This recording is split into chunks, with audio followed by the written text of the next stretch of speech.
Guys তোমরা সবাই কেমন আছো? আজকে হচ্ছে ষষ্ঠী দিনকে আমার মামা মামিরা সবাই আসছে জয়ন্তী পুজো দেখার জন্য। তো চলো ওদেরকে আনতে যাই ভদ্রেশ্বর স্টেশন।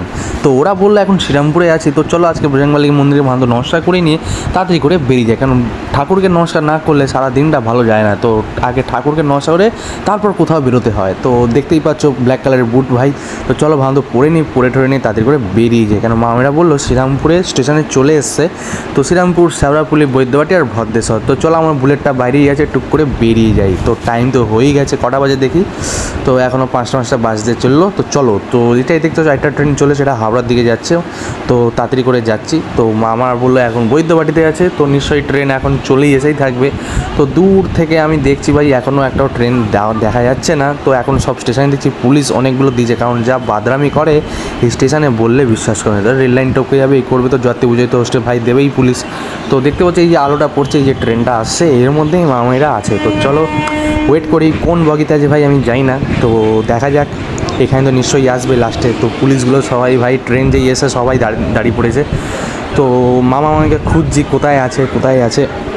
তারপর দেখলাম দূর থেকে ভাই হেঁটে হেঁটে আসে, সেই জন্য এই দেখো মামা ব্যাগটা নিয়ে আসছে, এই তো দেখে ফেললো। ওই দেখো মামা, সুইটি আর মামি কোথায় গেল, পেছনে ছিল। তো চলো ওদেরকে ভালো টোটোতে বসিয়ে দিলাম, ওরা তারপরে টোটো করে আমাদের বাড়ির সামনে চলে এসছে। তো চলো আবার ঘরের ভিতরে যাই। আমার ভাই এখনও শুয়ে আছে, তারপরে ছোটকা এসে ভাইকে উঠাচ্ছে, ব্যাস ও টুক করে এবারে উঠে পড়বে। এই দেখো উঠে পড়লো, ব্যাস কান্নাকাটি ওর শুরু। তারপরে আমার মা কোথায়, ব্যাস মা এখানে মামাকে নমস্কার করলো। তার মধ্যে তো ভাইয়ের কান্নাকাটি শুরু, মামিরা সবাই দেখছে, আবার সেরু খুব খুশি হয়ে গেছে, বাড়িতে লোকজন আছে, সেরু খুব খুশি হয়ে যায়। তারপরে আমি নিজের ডিউটিতে ভাই বেরিয়ে গেলাম চন্দননগর পুলিশ স্টেশনে। ভাই আমার ডিউটি ছিল, তো আমি সারা রাত এখানে জাগতে হবে, এখানে ডিউটি করতে হবে। তো দেখতেই পাচ্ছ অত ভিড়ভাড়টা, বাপ রে বাপ, আজকে ষষ্ঠী থেকেই অত ভিড় বললে বিশ্বাস করা যাবে না। তো দেখতে পাচ্ছ অত লোকজন ঘুরছে। তো আজকে আমার বড় ডিউটি পড়েছে ভাই, কিছু করার নেই, এখানেই দিন কাটাতে হবে। দেখতে পাচ্ছ সব পুলিশ এখানে বসে আছে, আমরাও এখানে ঘোরাফেরা করছি। তো অত বড় স্টেশনে আমরা সারাক্ষণ সিপি সাহেবের জন্য আমরা এখানে ওয়েট করছি। তো সিপি সাহেব কোথাও যদি বেরোয় তাহলে আমরা তার সাথে বেরিয়ে যাব।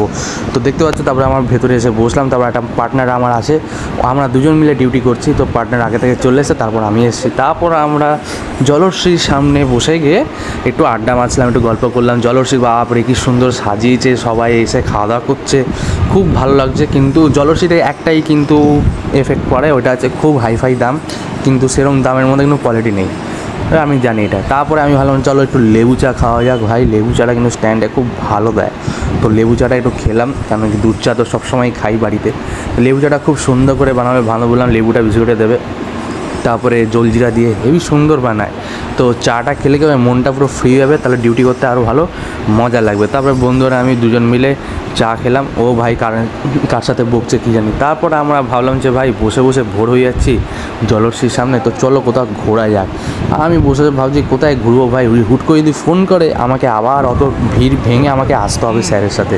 স্যারের বডিগার্ডকে জিজ্ঞেস করলাম, বললো যে এখন বেরোবে না, এখন বেরিয়ে আছে। সেই জন্য আমি বন্ধুরা আমি বাইক করে বেরিয়ে গেলাম একটু ঘুরতে। চলো ভাই একটু ঠাকুরগুলো চন্দ্রমণি যতগুলো আছে যতটা সম্ভব, তো চলো আস্তে আস্তে করে বেরিয়ে গেলাম। তো বন্ধু তো পুরো হেভিজোর গাড়ি চালাচ্ছে, কারণ কখন যদি ফোন করে আমরা ফেসে যাবো। তো দেখতে পাচ্ছ প্রথমে আমরা গাড়িটা একটা সাইডে লাগিয়ে দিয়ে তারপর আমার টানেল হয়ে গেছে এখানে হয়, ওইখানে আমার করছি তো হেঁটে। চলো ভালো মতো জায়গাটা হেঁটে। তো দেখতে খুব সুন্দর করে লাইটিংটা করেছে ভাই, হেভি লাগলো লাইটিংটা, অত সুন্দর লাইটিং করেছে বললে না স্যার ভাই, এই সব বছরের লাইটিংটা ভালো করে। তো দেখতে পাচ্ছ সুন্দর লাগছে ভাই। তো তারপরে আমরা ঘোরাফেরা করে ভাই ঠিক জায়গায় চলে এসেছি আমাদের জলশ্রীর সামনে। দেখতে পাচ্ছ কটা বাজে, 9:30 বাজে চললো, এখনও সিপি সাহেবের কোনো খবরই নেই। তো আমরা বসে ভাবছি ভাই সাহেব অতক্ষণ বসতে হচ্ছে, একটু যদি স্যার বেরোতো তারপরে স্যারের সাথে আমরা চলে যেতাম ঘুরতে। ভাই স্যার তো কোথাও ঘুরতে যাচ্ছে না, তো আমরাও বসে যাচ্ছি। তারপরে ভাই ও বসে ভিডিও এডিট করছে, কারণ কি ওই যে ভিডিওটা বানালো। তো আমরা তাই বললাম চল ভাই একটু ফুচকা খেয়ে যাই, নাহলে মনটা চাঙ্গা লাগছে না। তারপরে আমরা মন ভরে ফুচকা খাবো, তার মধ্যে শুনলাম নাকি ওটা ফুচকাটা ওর বন্ধু হয়, তো আরও ভালো মতো খাবার খপ করে একটা মুখের উপর দিল, আমি আর আস্তে করে নিলাম। তারপরে খাওয়া দাওয়া শেষের পর দেখলাম কি স্যার এবারে বেরোচ্ছে, স্যার নাকি আমাদের সাথে যাবে না, স্যার এবারে নিজের বাড়ির দিকে যাবে। তো আমাদের ডিউটি কমপ্লিট হয়ে যাচ্ছে, তো চলো এবারে আমাদের বাড়ির দিকে যাই। তো কেমন হলো ভিডিওটা প্লিজ কমেন্ট করে জানাবে। চলো রাখলাম, বাই।